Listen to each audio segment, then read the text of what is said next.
comecei a escrever muito cedo, assim, o Diário do Psicopata é um livro cujos poemas são da década de 80. Né? Eu era adolescente. Eu acho que o que se pensa como sendo ironia no meu trabalho tem muito que ver com o cinismo, que é algo que eu entendo como sendo diferente. Né? Esse cinismo é o descaramento, essa capacidade de dizer o podre como se não houvesse nada, nenhum problema com isso. Custo. Se eu não acredito em Deus, é porque não sou pago para isso. A ironia é diferente. Na ironia você fala o podre como se ele fosse cheiroso. Porque há na ironia uma característica muito interessante que é a característica do fingimento. Mas não é um fingimento qualquer, é um fingimento fingido. É um fingimento que, quando finge, mostra que está fingindo. Isso é incrível, assim, porque a gente percebe que isso já está no Sócrates. A ironia grega é um certo modo de perguntar, é perguntar fingindo ignorância. E depois você vai ver isso na autopsicografia brilhantemente do Fernando Pessoa, né? Essa percepção de que a ironia ela mostra a verdade a partir da negação, né? Então, ela pressupõe de que quando você não tem algo, você tem a possibilidade de ter, que é muito mais importante do que a posse de qualquer coisa. Não sei, eu acho que a ironia rola na minha poesia naturalmente. Eu não penso em ser irônico. Quer dizer, às vezes eu faço textos com ironia, com uma intenção, e isso eu tenho bem consciente, de contrapor ou desconstruir um discurso que é ingenuamente otimista. Estavam casados há cerca de 30 anos. Um dia, quando ele saiu a comprar pão para o café da tarde, ela, ao tomar banho, escorregou e bateu com a cabeça na parede do boxe. Enquanto ele esperava a última fornada para levar pão quentinho à mesa do café, a água que caía do chuveiro levava pelo ralo do boxe o sangue que ela estava a perder. Isso eu sei que eu uso a ironia assim às vezes, mas de resto acho que são às vezes atuam como saídas, né? Coloco alguma questão e de repente a saída que eu vejo é a ironia.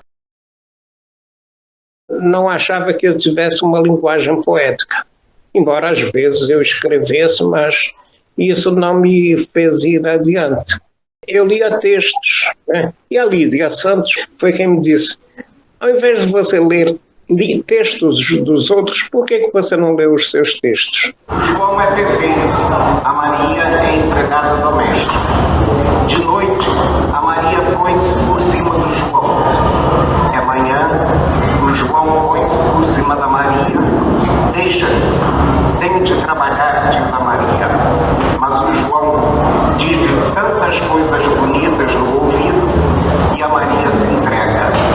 Deixa-se estar. O Estação Piedade foi uma reunião daquilo que eu já tinha escrito até então. Tanto é que vocês me ajudaram a montar o livro, porque eu não sabia montar o livro, né? Já o segundo livro, que é Namorada Anarquista e Outros Poemas, não foi uma coisa que saiu seguida, foi uma coisa que eu fiz um poema, depois então, no dia seguinte ou dias depois, eu fiz um outro que tinha a ver com aquele poema. Na hora de montar o livro, eu peguei, juntei os poemas que tinham a ver com aquilo, com aquela temática, e montei um livro, né? O Abnegação, ciente de que a minha poesia é atravessada pela ironia, eu quis fazer poemas de amor sem qualquer traço de ironia. E o quarto livro, escrever poemas que falassem dos arredores, ou seja, daqui. Mas, por outro lado, não queria ficar só aqui. Eu queria também expandir, né? E naquilo que eu expandi, sair do lugar, deste lugar, é que então os poemas se tornaram políticos. As calçadas eram largas. Um dia chegaram uns homens pretos, brancos e mulatos. Quebraram as calçadas Dentro daquele sulco puseram uns canos. Atarracharam os canos, cobriram e foram embora. Naquele leito de terra jogávamos bola de gude. Um dia meu pai anunciou. O prefeito mandou cada morador ajeitar a sua calçada. É estranho, né? Porque parece que eu escrevo há 100 décadas, né? E comecei cedo e os meus poemas mais difíceis foram escritos quando eu era mais novo, né? Sermão. Vinde a mim os infelizes, mas vinde logo, pois estou com uma vontade enorme de rir. Eu sou muito reativo, né? E, curiosamente, eu não sou uma pessoa que reage a acontecimentos. Às vezes eu sou até meio indiferente. Assim. A minha reação, eu reajo internamente, eu reajo a conceitos, eu reajo a ideias, a princípios, a visões de mundo. Eternidade. Sim, eu poderia ir embora, eu poderia até ficar, mas não vou, não fico, estou sem tempo. A poesia me faz fingir. A poesia me faz mentir, a poesia me faz entrar em contato com o mundo, entrar em contato com a minha vida, a vida que eu nego. Porque, assim, o meu trabalho é todo um trabalho de negação, não apenas da minha vida, mas da vida em geral, sabe? Desse mundo passageiro, né? Intermitente, cheio de descaminhos, e eu corrijo isso na minha cabeça. Travessura. Se no dia da criação Deus fosse criança, não faria mundo, mas poesia. E assim ficaria tudo na mesma, porém com uma diferença. E essa relação com o mundo eu só tenho nos meus poemas. Então é o lugar onde eu realizo a vida cotidiana. Porque fora dali, para mim, é muito difícil. Eu me lembro certa vez que uma aluna, no colégio da Zona Sul, e é engraçado que ela morava em Nilópolis e estudava na Zona Sul, no colégio Sion. E eu sei que ela chegava ao colégio todas as manhãs de motorista, como iam buscar o motorista, né? E a moça falava de porteiro de prédio como se fosse um ser do outro mundo, como se não fosse uma pessoa. E eu morando no subúrbio, os meus amigos, um pai era balconista na Imperatriz das Sedas.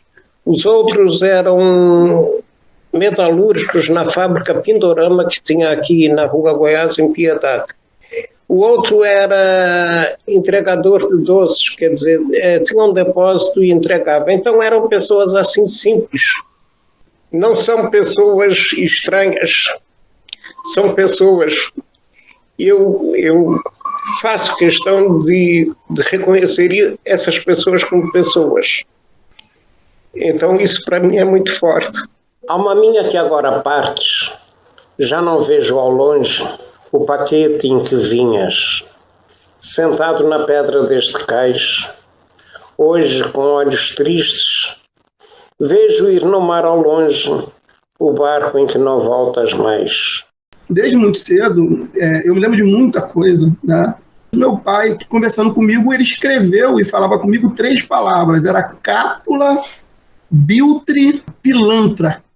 E eu digo que isso moldou um pouco a minha percepção de mundo, porque a poesia tem que ser capaz de falar do sujo.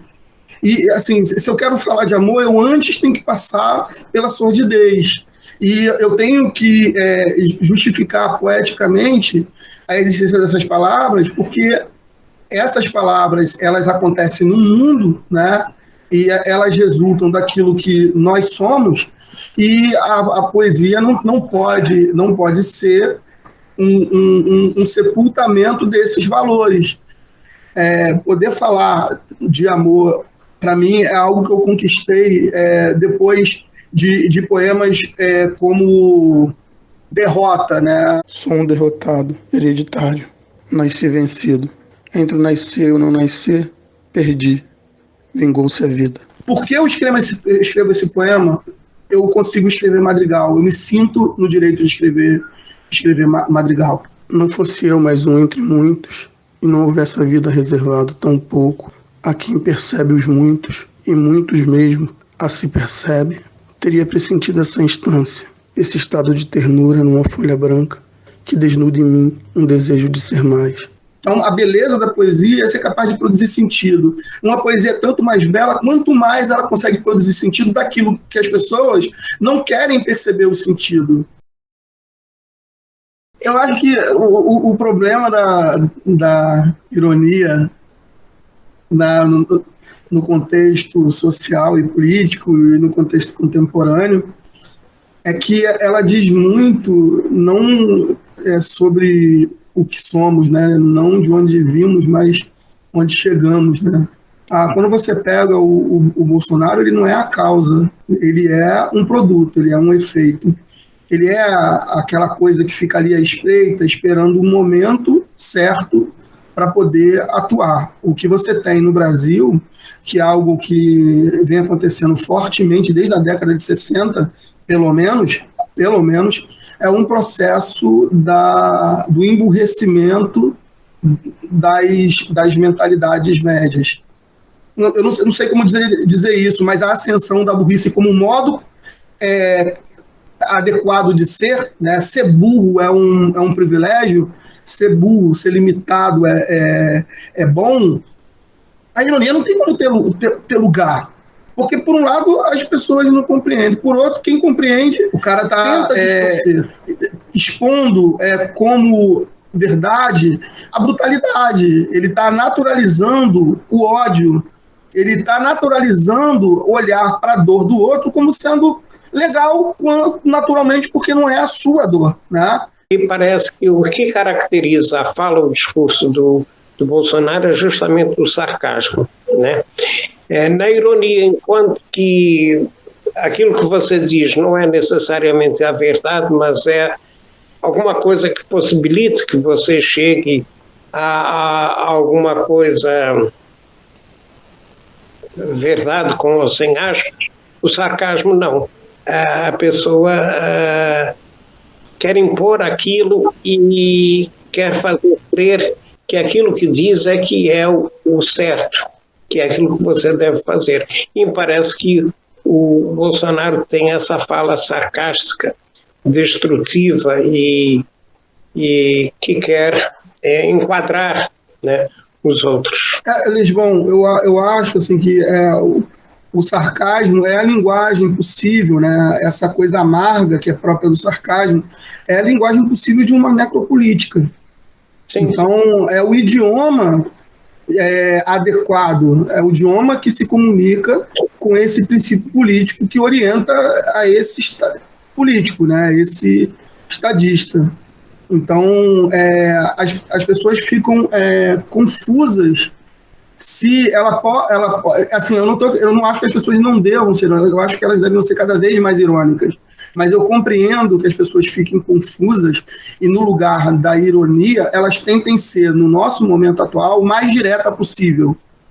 O mais direta possível é ele não genocida, assim, chapar a verdade, porque contra o ódio chapado, só a verdade chapada pode, né?